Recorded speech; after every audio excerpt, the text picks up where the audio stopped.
of Corporate CPR, where we breathe life back into your organization, projects, and processes, giving you insights to recovery and avoiding corporate mortality events. Today, we'll be talking about how to effectively manage global teams, and joining us to contribute to the conversation is Dr. Rajesh Kumar. Welcome. Thank you, Jenna. Nice to be here.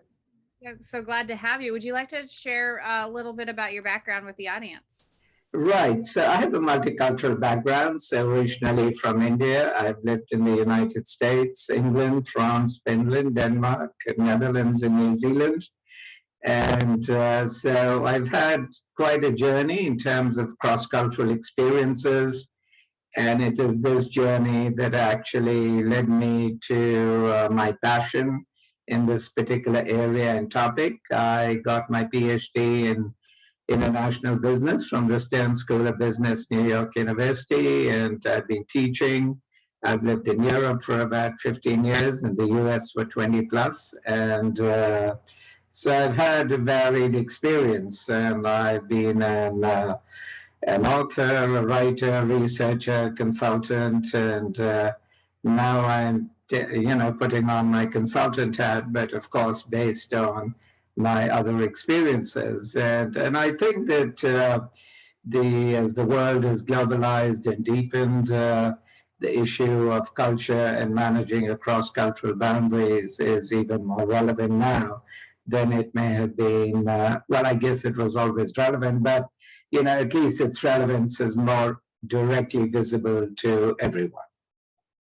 Yeah, the world's definitely not getting any smaller. Maybe it is getting smaller in the sense that we're all connected, but that concept of globalization is definitely growing and expanding as we've moved through the pandemic, and people been working remotely and have kind of broadened some of their hiring practices. So talk to me a little bit about some of the challenges organizations face with these multinational teams.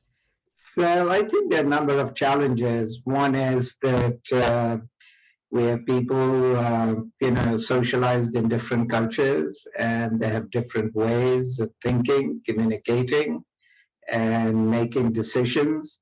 So, and the question is, how do you integrate all of that in a very, very effective way? So in a lot of Asian cultures, people are very indirect in their communication, which is not the case in more in European or North American cultures. So I think communication really becomes the key. The second issue is that people in different situations, different cultures, they all have their own unique expertise and talent, which is why they've been brought on to this particular team. And the question is, how do you get the best out of it? How do you leverage the best? And that's the diversity. And so that, I think, becomes crucial. And in that context, I think it becomes extremely relevant or important in terms of trying to build mutual trust and build a relationship. And that, of course, is difficult. It takes time. It is challenging. And I've talked to a number of people in this post-COVID period, and they're finding it hard to build rapport, and especially in certain cultures where relationships are highly valued. So, but in any event, I mean, the key challenge in diversity is to be able to get the best out of different people. And that gets difficult because of communication. There's also a lot of stereotyping at times, and sometimes there's the power dynamic which comes into play. And there's some people who might dominate a conversation, but others get intimidated, even though they may have good and valuable ideas to contribute. So, and that then, then it actually, all of it rests on the shoulder of the leader. How effective is he or she in terms of trying to manage the diversity both in terms of process as well as in terms of leveraging the best that everyone can potentially offer. Yeah, I think some of the, obviously the dominating conversations in meetings can be even within a culture, but yeah, when you start taking things cross culturally, you can run into even a lot more differences in how people approach things. So what's your advice for people on how they approach it? If they're working on a global team, as an individual, what should they be doing to ensure they're building trust and making the team meetings go well, or the team dynamics? Okay, so I think first they need to be very careful in terms of making judgments, because sometimes in a team, most often the common language will be English, but some people may not be so fluent in English. Yes. And so the question is, and they might feel intimidated, and they might feel that their views are not being taken into account. And at times, if the leader is not very familiar with this, he or she may think that they're not so competent. And so I think so it begins with recognition of the difference. So I think awareness is absolutely critical in terms of, and it's important, certainly in a cross-cultural context, to allow a much greater degree of latitude before you make any judgment. Because first impressions can be misleading and deceiving, and they can create a certain pattern of interaction which might be very problematical and which might prevent the project from really achieving its own goals. So I think that is number one. You have to be careful, respectful, mindful. Second of all, I think you just need to honor everyone, for their contribution and for the fact that they are on the team. Means that they do have some particular unique expertise that you really want to bring on board in terms of solving that particular project or puzzle or the problem. And so that's important. Third, in teams, you may have a situation where one particular nationality might dominate, for instance. And that, again, I think could actually become a little bit of an issue, because then you can have a subgroup within a group. And that might, again, I think, create challenges. So I think in terms of managing it, you've got to be careful. You've got to really do a lot of planning. And I recognize, and a number of people have said that as well, that in the post-COVID period, Zoom meetings, that was the only option people had. But they've not been so effective, and it has at times prevented the development of relationships. And certainly when you are dealing with very sensitive or issues that do require face-to-face interaction, then I think the personal element is certainly important. And finally, I would say we've just got to go with an open mind and really certainly make members of the non-dominating cultures, you've got to make them feel comfortable. Because without that sense of comfort or security, they will not feel, they will not open up. Mm. And basically, you want everyone to contribute, and that contribution then leading to a meaningful conclusion or a discussion or a follow-up. Hmm. Obviously some countries have been more in the global space, I think, longer. Like you got, the European countries are obviously all very close together, and countries like India and Pakistan have been working with globally for a while. I find that maybe in the US, people are less exposed to it. It's becoming more and more, but you still have a lot of Americans who have never even been out of the country, let alone, and never worked with international teams. So when you're kicking off a project or you're bringing a new team together, when you have people who maybe even aren't aware that these differences even exist, how do you help facilitate that awareness to get things started on the right foot? So I think, what you do is, and what I do is to provide them cultural training Mm. to make them aware as to what the differences are, to highlight what the potential problems might be.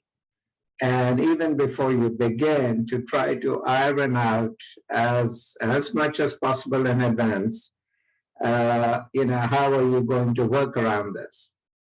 And then, of course, I think you need to develop a kind of rapport among the team. Yes, and that requires the pre-COVID times you would meet, and certainly. And again, it depends on the purpose of the team. How long is it? Is it going to be just a short-term temporary project, or is it something that is going to stay on for a long period of time? So if it is a more of an enduring thing, then you certainly need to put in greater effort. But fundamentally, it's about building, creating awareness and conveying the key message that if you do not plan for it, then you're going to have problems. Mm. And one of the issues that I think is still true today, as it was maybe 30 years ago, is that if you talk to people in corporations, they say, "Oh yes, it's important to understand about cultural differences and all of it," but then they forget about it, and and then they bring in consultants when there is a problem. And so what are some of the problems that companies run into when they don't have a focus on that? What are some of the pitfalls? Oh, yes. There could be a complete breakdown, say, between the headquarters and the local subsidiary teams, which means that poor communication, projects get delayed, or they're not delivered in the way that people at the headquarters expected it to. And then, of course, you have stereotyping and blaming who's at fault. So essentially, it's a question of delivery, because if you do not communicate well, that's going to be, and that is a big issue, yes, because then it really means that you're unable to implement your strategy, and that can actually make or break. And I once did a project for an Indian company many years ago, and they had the converse problem. So they were expanding globally, but the Indian culture is very hierarchical. It is top down, and communication is very indirect. Yes, so a lot of European and American managers had a lot of challenges and problems in coping with that particular system. Yes, so there was a lot of frustration. There was a lot of there was uncomprehension. There was a lot of cultural dissonance, which impeded the ability of the company to be as effective in the global marketplace as it could be. And yes, and there have been numerous instances of companies, and it doesn't matter where you come from. I think companies from all cultures have really who are not sensitive to this dimension have made this mistake. Mm. So it can have profound consequences. It could mean, at another level, it could mean a failed negotiation, yes, or you don't get the contract, or it could mean that just the product that you produce is the wrong one, or not the right one, yes. No, and that's a good example, though. I guess if you go down, our company does a lot of tech projects, and one of the challenges I think we've seen companies face is that they make decisions based off of one culture, and then attempt to roll that out to all different countries, and that maybe it doesn't have the same effectiveness in those other countries. Right. Yes. So, I mean, I think you've got to be, just as whenever you produce a product, you tailor it to the local requirements. So I think the same thing here. You've got to, because people have different ways of thinking, perceiving, and responding to situations. And if you're operating in 10, 15, 20 different cultures, you've got to have a sense and a feeling. So, I mean, one key implication of this is that global expansion requires time and effort. It is not something that can happen overnight. And just because you see an opportunity does not necessarily mean that you should commit to it unless you are unless you're more than 100% committed to it. Mm. Yes. And this is a particular challenge, I think, for smaller to medium sized companies, because I think they may not have the resources or the both financial or managerial to devote to global expansion. Absolutely. Well, let's talk a little bit then on the manager side. Just you mentioned sending people to training, but then you also mentioned that companies often don't keep that cultural aspect in their minds going forward. So, what are some tips for managers on how to effectively run these teams?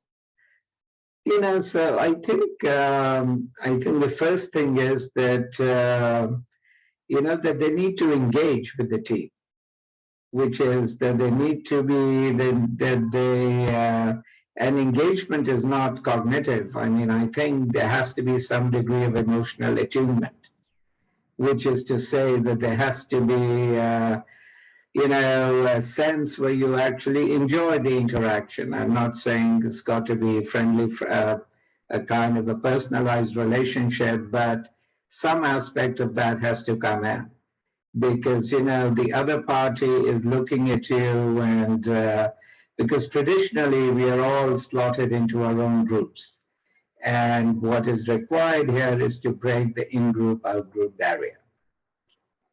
And to do that, I think you need a certain level of emotional attunement. Yes. So we've seen situations where companies have sent, for example, managers to manage their overseas assignments. Yes. And what is still astounding is that and someone mentioned it to me, that about 20 years ago, 25 years ago, the failure rate was 60%, which is to say that 60% of the expatriates fail, meaning that they return prematurely from their overseas assignment, or they were not very effective in terms of what they were supposed to do. Yes. Now, apparently, I think the figure has come down, but it's still high. It's still 40%. So meaning that companies and individuals are still struggling with this. And I think, and one of the challenges also, I think, is which stresses and puts a lot of strain on people is that, when you're crossing cultures, you're faced with an identity issue. Who am I, right? And do I want to be something else? What can I adapt? Or how much should I adapt, right? And so, an identity, as we all know, is very tough, because we are who we are, based on our childhood socialization. Yes. And then as we move across different cultures or deal with people from different cultures, we are faced with a very different paradigm, which we may not understand, or even if we understand cognitively, we may not understand it emotionally. Absolutely. Well, and how much does like a company can help prepare an employee, but it would seem that it'd also be important to prepare the family, because I imagine that a lot of them fail based off of that. Sure, absolutely. And there are companies that do that. They give expatriate, they give training to both the staff as well as to their families.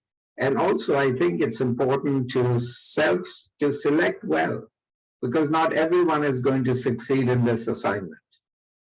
And so you've got to also choose people that they have the right skill set, the right mindset to be able to manage this. Because, you know, when you're crossing cultures and you're dealing with different cultures, with different ways of thinking, interacting, and all of it, there's a lot of ambiguity in this. And, you know, typically a manager might lose his or her sense of control, right? But so you've got to have somebody who can deal with ambiguity positively.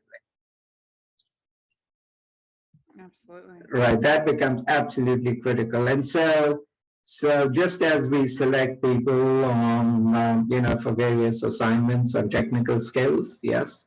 So I think equally important, especially where you have to, where much of your business is global or otherwise, you also need to, and where these interactions are going to be particularly dominant and relevant, you've also got to see if they have the right cultural skill set to be able to interact with people from that particular culture.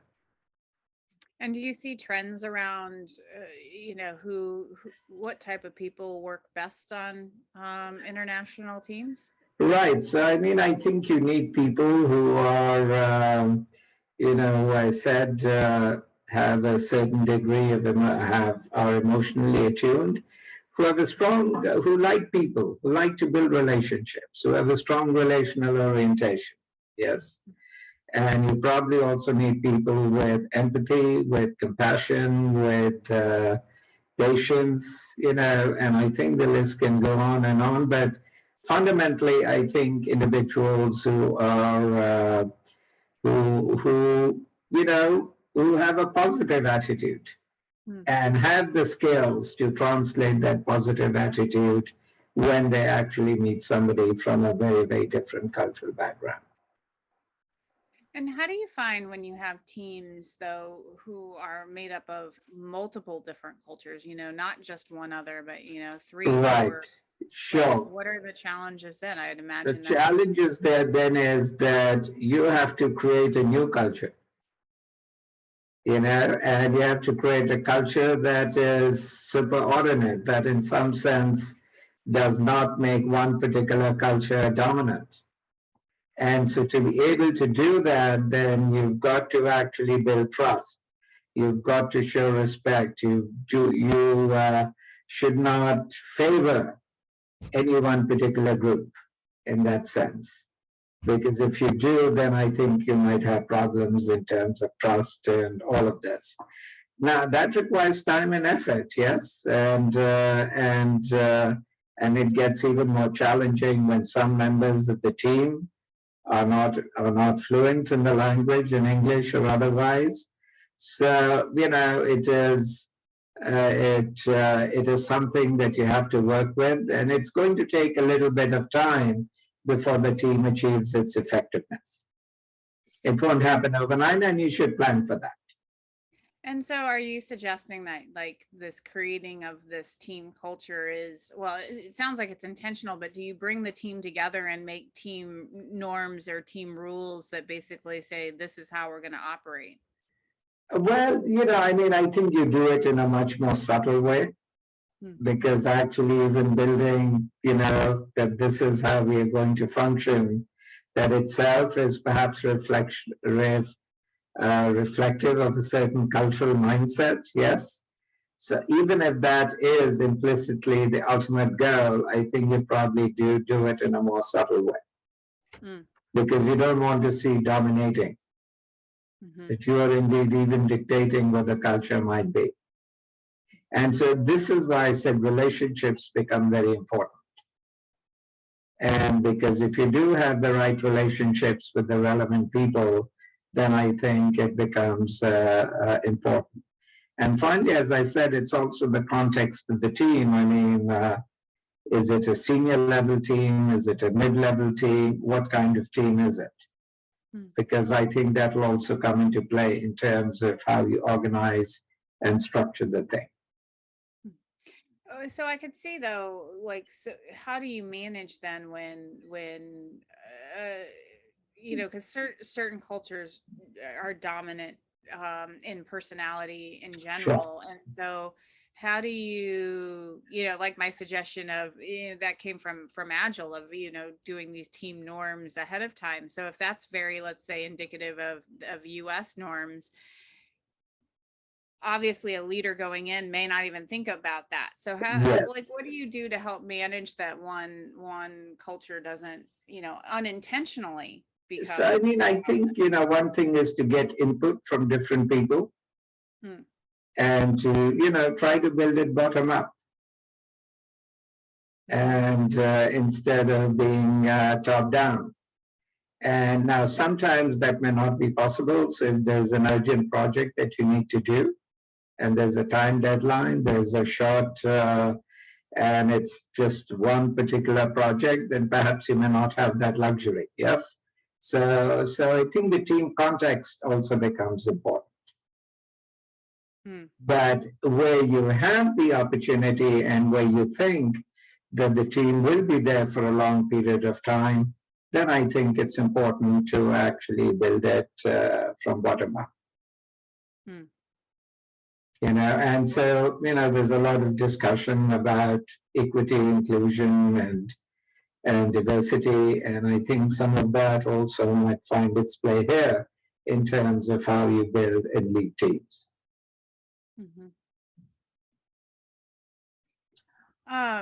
And then, so what do you find to be the most, I guess, challenging situations to navigate? Are there certain cultures that are the most challenging ones to pair together, or does it not matter? It's just all about how you approach the team building. Right. So, I think I would not like to, I mean, all cultures have, great challenges. Yes. So you talk to Japanese or Chinese doing business in America, for example, they would come up with their own sets of unique challenges that they faced here. You talk to the Americans doing business in Japan and China. So I think each culture has its own, so I wouldn't like to say that some cultures are more difficult than others. I think all cultures, have their unique strengths and weaknesses. And what I would suggest is, in a global team, we need to focus on cultural positivity. We need to focus on the positive rather than on the negative. And so that really depends on the lens that we employ. So I think so we need to go with a positive frame of mind, and not with people from culture X are like this, or people from culture Y are like this. Yes. Oh, absolutely. I guess I was meaning more of a pairing, like, like you take the dominance. Germany tends to be like on the extreme side of one side, and Yes. Japan on the other side. Other side, yes. Does that mean that those two cultures, because on that dynamic, are so opposite that it takes extra work, or No, that is correct. Yeah. So the more distant the culture, the greater the effort that will be required. And so there's the cultural challenge, there's the language challenge.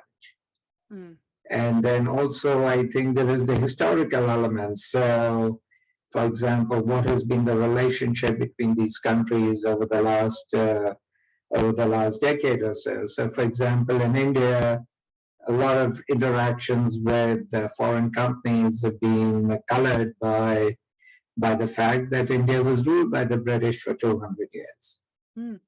Yes, that has changed, but that is, it is there. And same thing with Chinese, they still consider what happened with the Opium Wars and how, some West empires dominated them, at that time. So I think the historical, so I would say there are three elements that are important. One is the cultural context, yes. Second, I think, is the historical element. It may not be relevant in all situations, but it is certainly something to bear in mind. And third, I think I would say is the task complexity, which also, so I think you need to consider all three. And these will vary from one project to another. Absolutely. And and based on that, then you really decide how you actually proceed. Well, it's been a really interesting conversation, Dr. Kumar. I'd love to hear maybe the three things you want to leave top of mind for the audience. So the first thing is awareness, and the recognition that that there are differences. The differences are,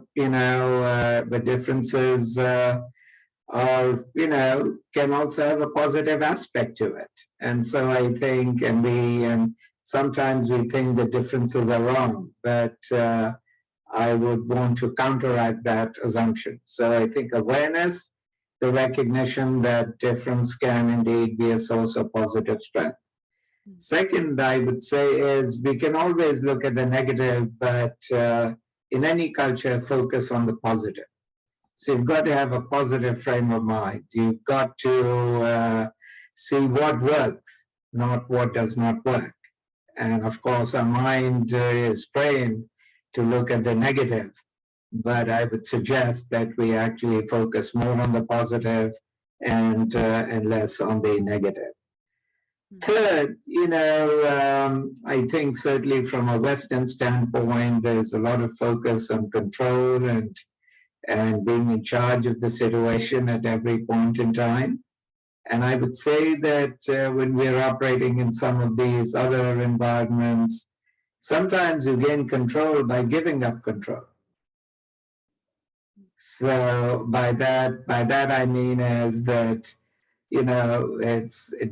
it's not perhaps a good idea to try to control each and everything, because at times, for two reasons. One, you will not be able to control everything because, a lot of it are moving parts. There's a lot of ambiguity there.